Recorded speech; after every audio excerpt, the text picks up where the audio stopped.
बोली बोली छठी मैया की जय।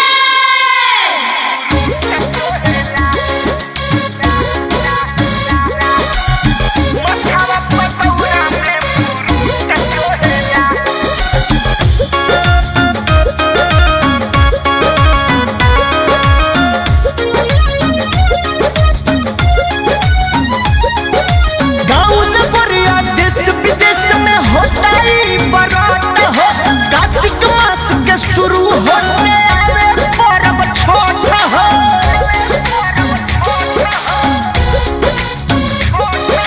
गाँव नगरिया देश विदेश में होता ही बरात हो।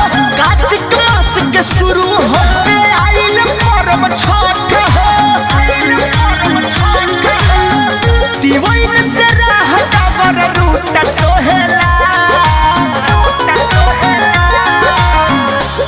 पियर साड़ी धोती सूट सोहेला।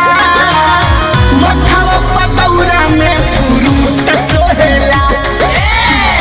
आई में लड्डू तिलक फूट सोहेला।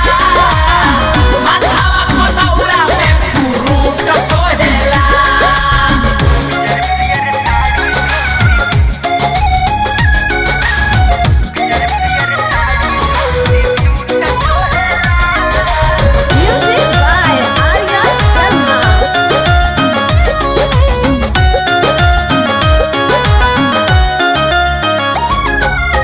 सब पोखरा के आरी साफ करे धूर माटी झारी। हसुआ खुरपी कुदरिया चलाई के छिले लोग दूबा पारा पारी। का हो चाचा अपन घाट और साफ कइल कि ना? साफ करके पोखरा के घटिया सानी फेर काचे काचे मटिया। बेदिया बनाई के घटिया सजाई के छठी माई के जो है लोग बटिया। बोली छठी मैया की बुढ़ी संग फूलल काचे बूट सोहेला। येलो येलो साड़ी धोती सूट सोहेला। मथवा पतौरा में फ्रूट सोहेला। आई में लड्डू तिलक फूट सोहेला। मथवा पतौरा में फ्रूट सोहेला।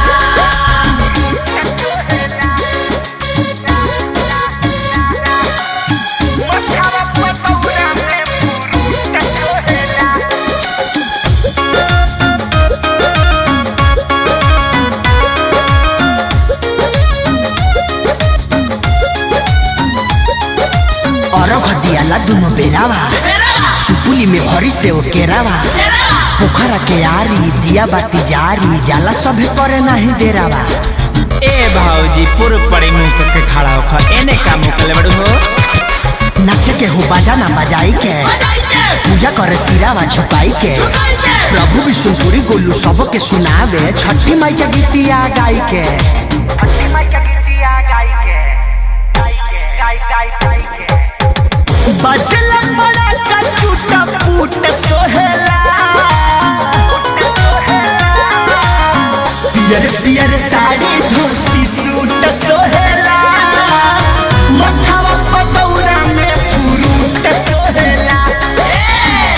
आई में लड्डू तिलक फूट सोहेला। मथवा पतौरा में फ्रूट सोहेला।